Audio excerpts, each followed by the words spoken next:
ጃኩዚ ሲያዩ የሞቀ ትዳራቸውን የሚተዋሉ። ጃኩዚው እንደ ትዳር እንደ ሞቀው ቤት የሚሞቅ እንዳይመስልሽ። የፍቅርን እሳት የሚንቀለቀለውን የሚያጠፋ ውሃ ምድር ላይ የለም። መከራ ቢሆን ወዳጆቼ አንድ የሚያደርገን አንድ አልጋ ላይ ስለተኛ አይደለም። አንድ አልጋ ላይ የተኙ ብዙ አልጋ ላይ የተበተኑ ልቦች እንዳሉ ይሰማል። አንድ ጋቢ ስለለበስ፣ አንድ ድፎ ዳቦ ቀደን ፎቶ ስለተነሳ፣ አንድ መኪና ላይ ስለተጫነን፣ አንድ ናቸው ተብሎ ስለተጨበጨበልን ክርስቶስ እኛን በእጆቹ አበጃጀን፣ በአፉ ውስጥ ትንፋስ እፍ አለብን፣ በፍቅር ድምፅ አናገረን። ፍቅር አልወድ ብለን ኮበለልን። በደም ዋጋ ደግሞ ገዝቶ ተሸከመን። ባልም ሚስቱን ይውደዳት የተባለውን አንስቼ ነው። ሁሉን ነገር ስጣት ነው የሚለው፣ አትሰስትባት ነው የሚለው። ፍቅር አይሰስትም። ፍቅር እኔን ይድላኝ አይልም። ፍቅር ለራሱ አያስብም። ፍቅር ከራሱ ይወጣል። ፍቅር ወደ ሌሎች ይገሰግሳል። ፍቅር ስለሚቀበለው ግድ አይለውም። ፍቅር መስጠት ነው። ባልም ለሚስቱ የማይሰጣት ነገር እንደሌለ ተምረናል። እንዲህ ይላል እግዚአብሔር ቃል፣ ባል በገዛ ሥጋው ላይ ስልጣን የለውም፣ ስልጣን ለሚስት ነው እንጂ። ሚስት በገዛ ሥጋዋ ላይ ስልጣን የላትም፣ ስልጣን ለባል ነው እንጂ ይላል። በዚህ ዘመን ቤተሰቦች ሆይ፣ በተለይ የትንሿ ቤተ ክርስቲያን ራስ ባል ሆይ፣ ባይመችም በማይመቹ ሁኔታዎች ውደዳት። ምናልባት ይቅርታ ሁሉም አይደለም ሊያቃጥል ከቻለ አውቅ። ብዙዎች ተውበው ገብተው ቤተ መንግሥት አይነት ኑሮ ፍለጋ ማዲያት አውጥተው እንደወጡ ግን አውቃለሁ። ስቀው ገብተው እያለቀሱ እንደወጡ አውቃለሁ። አጋቡኝ ብለው ወጥተው ሽማግሌ እግር ስተደፍተው አፋቱኝ እንዳሉ ግን ሰማለን። አንዳንዶች ታዲያ አንተን ቤተ ክርስቲያን ረሃብ ይፈታታል። ስትራብ ትተዋለህ፣ ጥላት ትጠፋለህ፣ ልጆችህን ትበትናለህ፣ ስትከስር እነሱንም ታከስራቸዋለህ።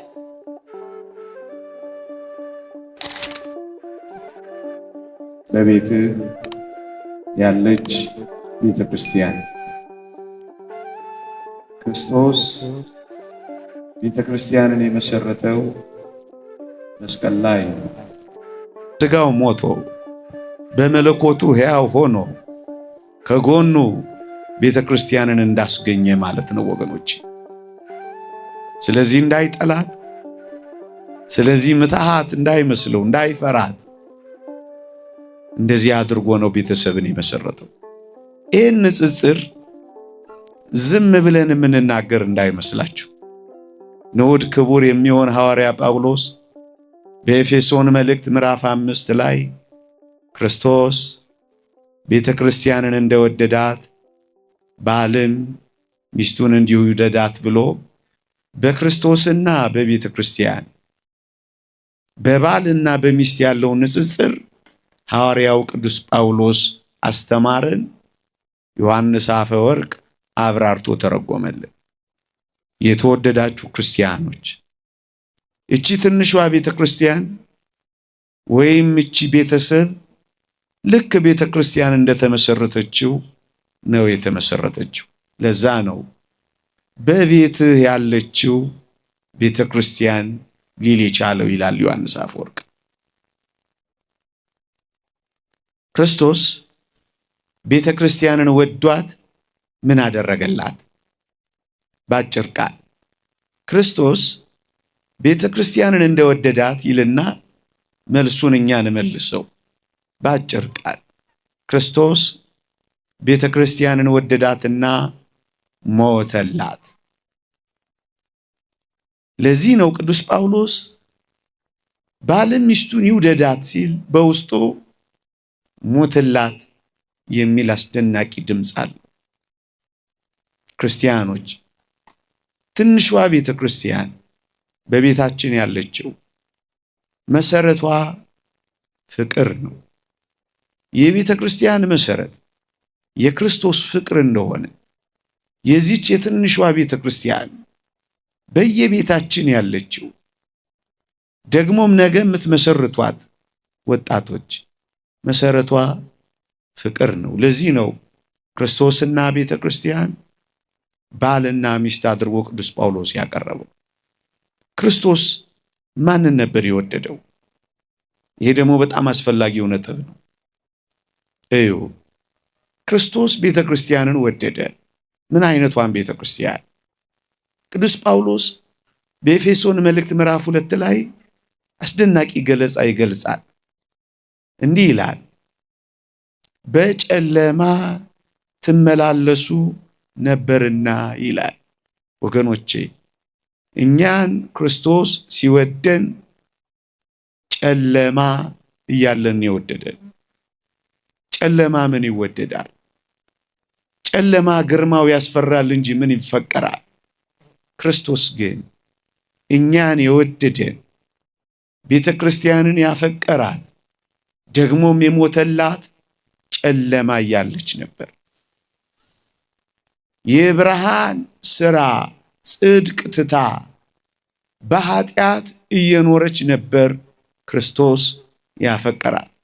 በአጭር ቃል ቅዱስ ዮሐንስ አፈወርቅ ይህን ሲገልጽ ጨለማ የሚለውን ሲተረጉም መልከ ጥፉ እያለን ወደደን ይላል። አዎ ምን ደም ግባት ነበረን ክርስቶስ ሲወደን። ምን የሚማርክ ውበት ነበረን ክርስቶስ ያፈቅረን። መልከ ጥፉ ሆነን ወደደን። አንድ ሁለተኛ መልከ ጥፉ ብቻ ብንሆን እሰየው። በጣም የሚደንቃችሁ ግን ምግባራችን እንዳይደግፈን በመልከ ጥፉነታችን ላይ ምግባረ ክፉም ሆነን ተገኘን። ቅዱስ ዮሐንስ አፈወርቅ ይህን ሲያብራራ በምቀኝነት ትመላለሱ ነበርና የሚለውን የቅዱስ ጳውሎስን ቃል ያመጣል። አያችሁ፣ መልከ ጥፉ ብቻ አልነበረችም፣ ምግባረ ክፉም ነበረች። ስለዚህ ክርስቶስ የወደዳት ክርስቶስ የሞተላት ምግባረ ክፉዋን መልከ ጥፉዋን ነው። ሁለት ሶስተኛውና በጣም የሚደንቀው ፊቷን የሰጠችውን ደግሞም ከኋላው የተከተለችውን አለቅህም ብላ የያዘችውን አይደለም ክርስቶስ የሞተላት። እናስ ጀርባዋን የሰጠችውን ከሱ የኮበለለችውን በጣዖታትና በርኩሰት ማመንዘር በየተራሮቹ የተደፋችውን እሷን ነው ጀርባዋን የሰጠችውን የወደዳት። ነቢዩ ሆሴ ጋር ልውሰዳችሁ። ጎሜር የተባለች ሚስት እንዲያገባ ታዘዘ። አገባ። መጣች፣ ወለደች፣ ከበደች። ከዛስ ምሳሌያዊ ትምህርት ጥላው ኮበለለች ነቢዩ ሆሴ። ከዚያ የእግዚአብሔር ድምፅ መጣ። ምን የሚለው? ሂድ ኮብላዋን ጀርባዋን የሰጠችህን ካንተ የኮበለለችውን በየተራራው በማመንዘር የምትኖረውን ገዝተህ አምጣት አለው። እና ነቢዩም እንዲህ ይላል ትንቢተ ሆሴዕ ምዕራፍ 3 በ3 ስቅ መስፈሪያ ተኩል ገብስ ገዛኋት ይላል። መጀመሪያ ወደዳት፣ ወደደችው፣ ኮበለለች፣ ጥላው ሄደች፣ ገዝቶ አመጣት። ልክ እንደዚሁ ክርስቶስ እኛን በእጆቹ አበጃጀ፣ በአፉ እስትንፋስ እፍ አለብን፣ በፍቅር ድምፅ አናገረን። ፍቅር አልወድ ብለን ኮበለልን፣ በደም ዋጋ ደግሞ ገዝቶ ተሸከመን። ጀርባዋን የሰጠችውን የወደደው ያልኳችሁ ለዚህ። እናም ወደዚህ ደግሞ ወደኛ ቤት እንምጣ። እንዲህ ይላል ክርስቶስ ቤተ ክርስቲያንን እንደወደዳት ባሎች ሆይ ሚስቶቻችሁን ውደዱ ሲል ምን ማለት ነው? በእርግጠኝነት እኛ ባሎች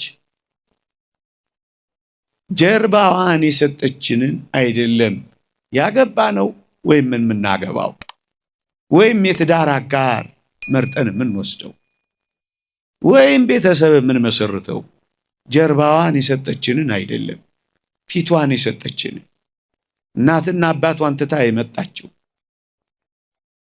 አብራ የተከተለችንን ከኋላ የተንከራተተችው እጆቿ እስኪጠበስ ድረስ ለኛ የምትተጋው ከኛ ጋር አብራ የምትጠበሰውን እሷን ነው ሚስት አድርገን የወሰድነው። ታዲያ ክርስቶስ ጀርባዋን ለሰጠች፣ ከሱ ለኮበለለች፣ ፊቷን አይደለም ጀርባዋን፣ ሌላ ለወደደች፣ ሌላ ላፈቀረች፣ ሌላ ለተከተለች፣ ተከትሏት ካፈቀራት አንተ የትንሿ ቤተ ክርስቲያን ራስ ባል ሆይ ሚስትህንም እንደዚህ ውደዳት። ክርስቶስ ጀርባዋን ለሰጠችው ከሞተላት፣ ፊቷን ለሰጠች፣ አብራ ለተከተለች፣ ከአንተ ጋር በመንከራተት ለምትኖር ሙትላት ቢባል ምን ይደንቃል? ክርስቶስ እንደዛ ለሆነችው ከሞተላት፣ አንተ እንደዚህ ለሆነችው ብትሞትላት ምን ከባድ ትእዛዝ ታዘዝ። ለዚህ ነው ክርስቶስ ቤተ ክርስቲያንን ባል ሚስትን እንዴ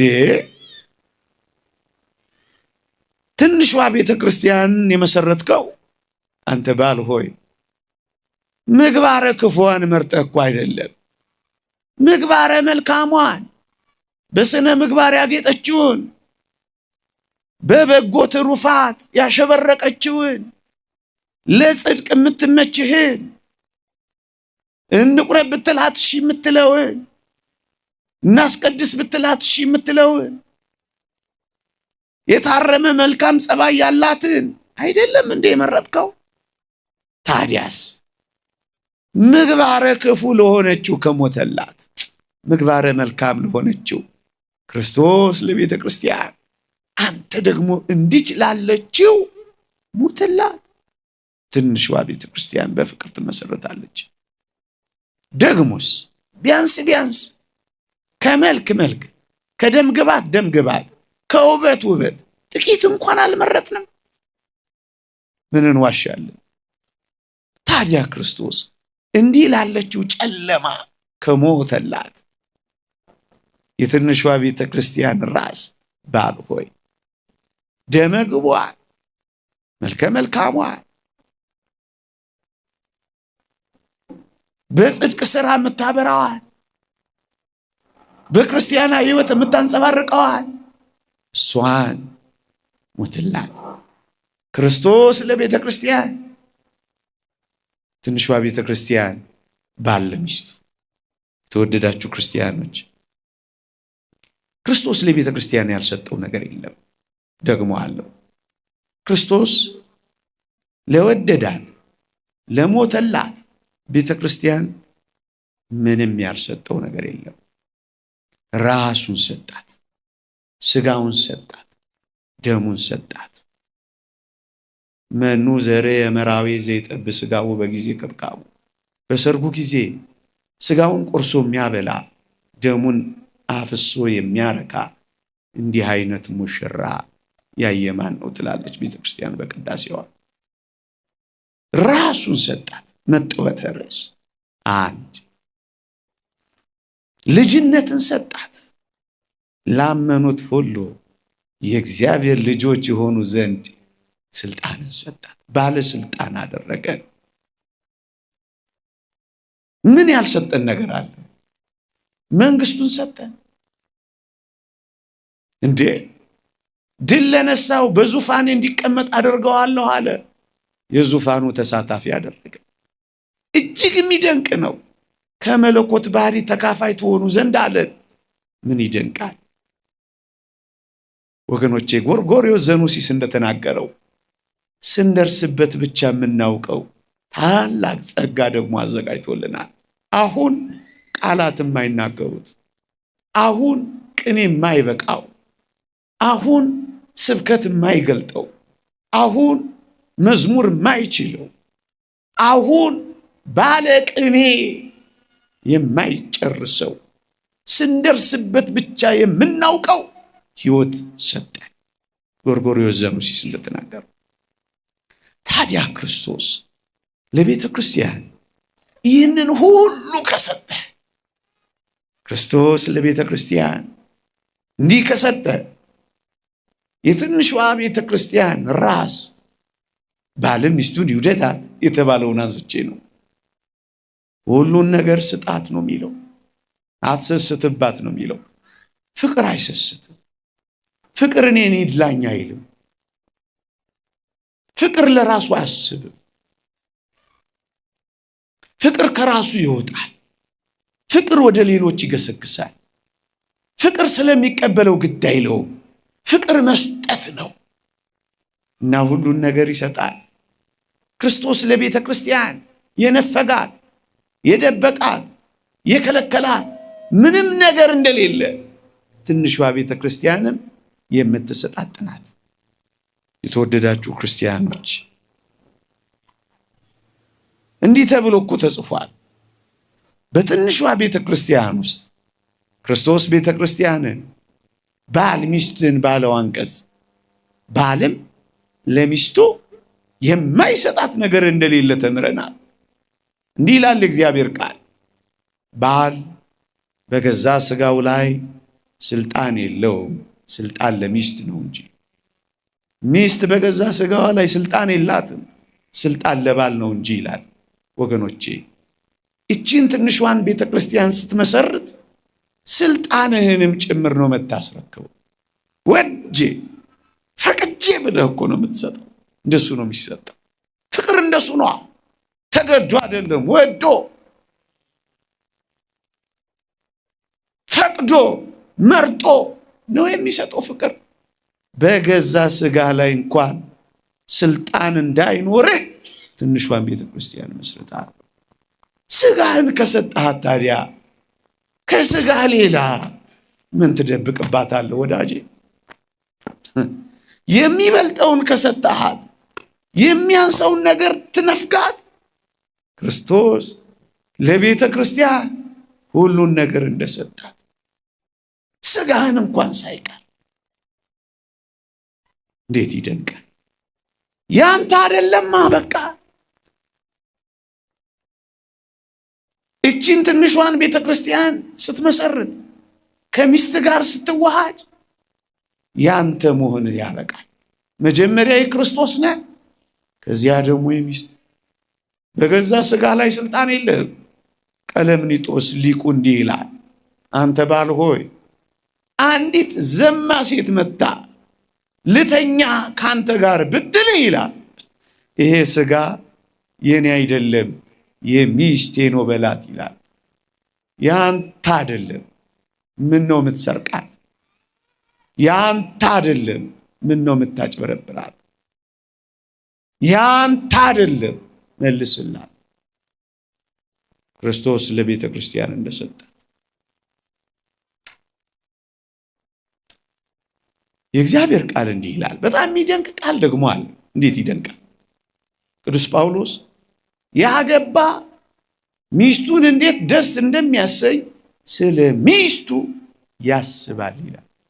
ጊዜህን ብቻ እንዳይመስልህ ሐሳብህም ጭምር ለሚስት ይሆናል። ትንሿ ቤተ ክርስቲያን ሐሳቧ ክርስቶስ እንደሆነ ቤትህም ሐሳቧ ለሚስት ይሆናል። እግዚአብሔር ያሳይህ፣ ልዑል ያመልክትህ እንዴት እንዳትል ስለ ሚስቱ ያስባል ይላል። ስለ ኳስ አይልም፣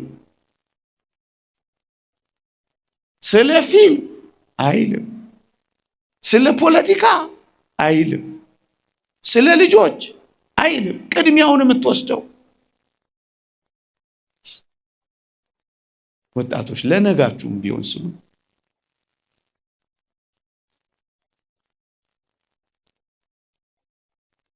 ያላገባ ግን እግዚአብሔርን እንዴት ደስ እንደሚያሰኝ ስለ እግዚአብሔር ያስባል ይላል ቅዱስ ዮሐንስ አፈወርቅ። ሚስትህ ካንተ የምትፈልገው ጊዜህን ብቻ ነው። ጊዜህን የምትፈልገው ደግሞ በጣም ስለምትወድህ ነው ይላል። ጊዜዋን በቢራ ቤት፣ ጊዜዋን በግሮሰሪ፣ ጊዜዋን በወላጆችህ፣ ጊዜዋን በጓደኞችህ፣ ጊዜዋን በቴሌቪዥን ቻናሎች አትተካባት። ስለምትወድ ነው። የእናንተን አላውቅም። ሚስቶቻችን የሚፈልጉት ከኛ ጊዜያችንን ብቻ ነው። ስለሚወዱን ነው።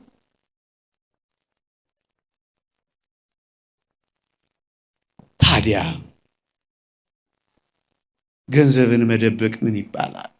የኔ መባባል አለው የለው? ከራስ እንዴት ትደብቃለህ? ስጋ ከሆነች ከተዋሃደች ስጋው ሊደብቀው ይችላል? ስጋው ሊሰውረው ይችላል? አይችልም። የኔ መባባል የለም። አበቃ። እንኳን በትንሿ ቤተክርስቲያን በጉባኤ ቤተክርስቲያን እንኳን የኔ መባባል እኮ ይጠፋል። ስለነዛ መነኮሳት አልሰማችሁ? ይህ ዓለም ግን የሚጣላው እንዴት ነው ብሎ ጠየቀዋል አንዱ መነኩሴ።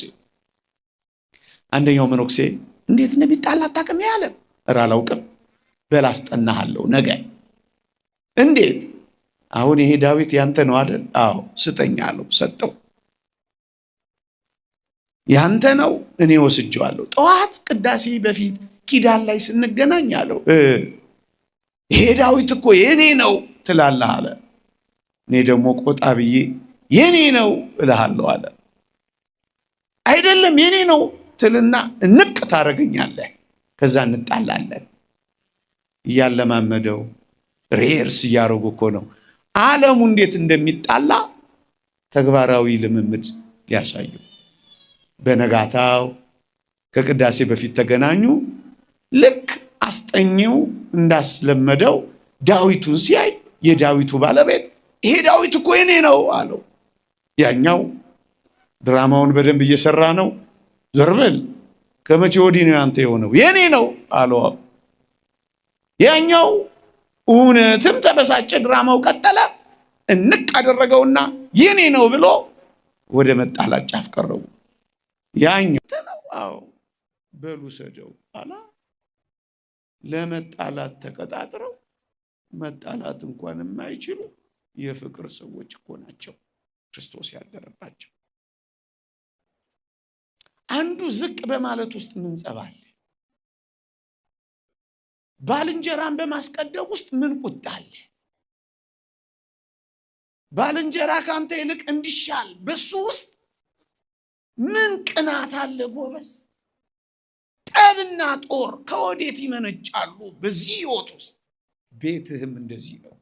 ቤተ ክርስቲያን እንደዚህ ከሆነች አንተ ቤትም እንደዚህ ነው የሚሆነው።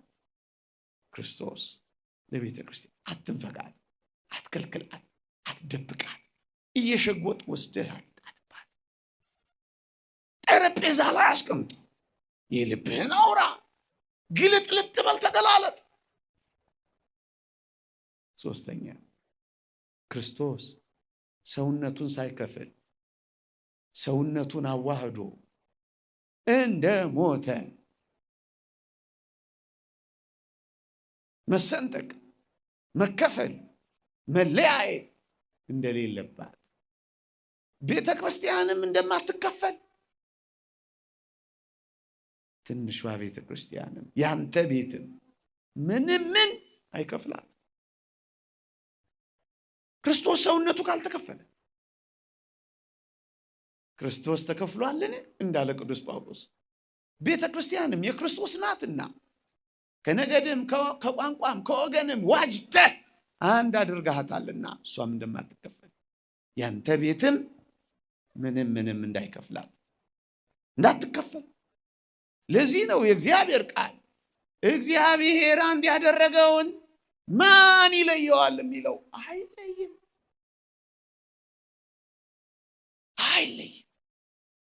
የተወደዳችሁ ክርስቲያኖች አንድ እግዚአብሔር አንድ አድርጎታል። ወገኖቼ እንኳን ሁለት ተጋቢዎች እንኳን ሙሽሮች እኛ ሁላችን አንድ አይደለን? ቤተ ክርስቲያን የምትባለው እቺ ህብረት እቺ ጉባኤ እኮ አንድ ነን። ቅዱስ ጳውሎስ እንዲህ ይላል። በጣም አስደናቂ ቃል ይናገራል። አንደኛ ቆሮንቶስ መልእክት ምዕራፍ 10 አንዱን እንጀራ ስለተካፈለን እኛ ብዙዎች ስንሆን አንድ ነን። ስጋውን የበላ ነው ደሙን የጠጣ ነው ክርስቶስ በእኛ ውስጥ ይኖራል። እንዴት ይደንቅ! እኔም በእርሱ እኖራለሁ እሱም በእኔ ይኖራል አላ። ከክርስቶስ የተነሳ አንድ መንጋ ከአንድ እረኛ ጋር እንኖራለን። መሰማሪያችን አንድ፣ በሩ አንድ። እኛም አንድ። ትንሿ ቤተ ክርስቲያንም እንደዚህ አንዲት ናት። ከምን የተነሳ ወዳጆቼ? አንድ የሚያደርገን አንድ አልጋ ላይ ስለተኛን አይደለም። አንድ አልጋ ላይ የተኙ ብዙ አልጋ ላይ የተበተኑ ልቦች እንዳሉ እንሰማለን፣ እናውቃለን። አንድ ጋቢ ስለለበስ፣ አንድ ድፎ ዳቦ ቀደን ፎቶ ስለተነሳ፣ አንድ መኪና ላይ ስለተጫነን፣ አንድ ናቸው ተብሎ ስለተጨበጨበልን ከምን የተነሳ? ከአንዱ መንፈስ የተነሳ። ታዲያ እግዚአብሔር አንድ ያደረገውን ማን ይለየዋል የሚለው እኮ ነው። ማን ይለየዋል? ምን ስልጣን አለህ አንተ ለመለየት? እግዚአብሔር እንዳደረገው ሰው አይለየው ሲል አንተንም ጭምር እኮ ነው፣ አንቺንም ጭምር ነው። ሰው አይለየው፣ ሰው አይለየው። እንዴት ይደንቃል! ስለዚህ እቺ ትንሿ ቤተ ክርስቲያን በትንሹም በትልቁ በሚረባው በማይረባው በሆነው ባልሆነው አትከፈል፣ አትለያይ፣ አትበጠስ። በሶስት የተገመደ አይበጠስም ያለው በሱ ነው፣ ክርስቶስ ስላለበት። የተወደዳችሁ ክርስቲያኖች እቺን ቤተሰብ የሚመሰርታት ቋንቋ አይደለም እግዚአብሔር፣ ብሔር አይደለም፣ ፍቅር ነው። ታዲያ ፍቅርን ማን ሊያሸንፋት ይችላል? ነገሬን ለመጠቅለል ሰዓት እንዳልፈጅ ሌላ ሰፊ ልዩ የእግዚአብሔር ቃል ደግሞ አለ። እኔ ጊዜው እንዳላባክን ለማስታወስ ያክል ነው። ክርስቶስ ቤተ ክርስቲያንን የወደዳት፣ ክርስቶስ ለቤተ ክርስቲያን የሞተላት በፍጹም በማይመች ሁኔታ ነበር። ምንድነው የማይመች ሁኔታ? መስቀል ምን ይመቻል? መስቀል ይመቻል። ሳዶር፣ አላዶር፣ ዳናት፣ አዴራ፣ ሮዳስ የተባሉ ችንካሮች ምን ይመቻል? ጅራፍ ምን ይመቻል? መራራ ሐሞት መጠጣት ምን ይመቻል? እርጥም መስቀል መሸከም ምን ይመቻል? የሾህ አክሊል መድፋት ምን ይመቻል? በማይመቹ ሁኔታዎች ጭምር አፈቀራት። ፍቅር አይለወጥም። ፍቅር ሁኔታዎችና ቦታዎች አይቀይሩት። ፍቅር ለዘወትር አይወድቅም ይላል ቅዱስ ጳውሎስ።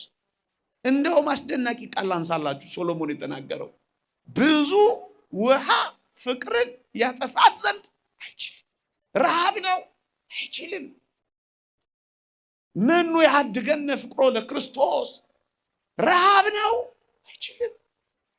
ስደት ነው፣ አይችልም። ሰይፍ ነው፣ አይችልም። ታዲያ እንትን ቤተ ክርስቲያን ረሃብ ይፈታታል። ስትራብ ትተዋለህ፣ ጥላት ትጠፋለህ፣ ልጆችህን ትበትናለህ፣ ስትከስር እነሱንም ታከስራቸዋለህ። ፍቅርን ያጠፋት ዘንድ ብዙ ውሃ አይችልም። የፍቅርን እሳት የሚንቀለቀለውን የሚያጠፋ ውሃ ምድር ላይ የለም፣ መከራም ቢሆን። ክርስቶስ በማይመቹ ሁኔታዎች እንደወደደ በዚህ ዘመን ቤተሰቦች ሆይ፣ በተለይ የትንሿ ቤተ ክርስቲያን ራስ ባል ሆይ፣ ባይመችም ውደዳት። በማይመቹ ሁኔታዎች ውደዳት። አብርሃምና ሳራን እንዳትረሳቸው። 3 ጊዜ ድንኳናቸውን እየነቀሉ ድንኳናቸውን እየተከሉ ተንከራተዋል። በረሃብ ምክንያት ተራባ፣ ተጠማ፣ እንደዚህ ያረጉ የሚኖሩ ብዙዎች አሉ። እንደሱ ነው በድንኳን የኖሩት ተከራያ እጣ ነጣ። ታዲያስ የእግዚአብሔር ቤተክርስቲያን ትንሿ ቤተክርስቲያን እንዴት ትፈርሳለች? እንዴት ትተዋለች? እንዴት ችላ ትባላለች? እንዴ በጣም የሚደንቅ ነገር። ሳራን ትንሽና ድንቃትና እናብቃ። እኔ በጣም ትደንቀኛለች። ደም ግባቷንና ውበቷን አቤሜሌክ የሚባለው ንጉሥ አየና ቤተ መንግስት እንድትገባ ጥያቄ ቀረበላት። ወደዳት። ቤተ መንግስት ግቢ አላት። እሷ የምትኖረው የት ነው? ከአብርሃም ጋር በድንኳን። ምን ይመቻል ድንኳን? እንጃ። አሁን ያላችሁ እንደዚህ ኑሩ ብትባሉት ኑሩ።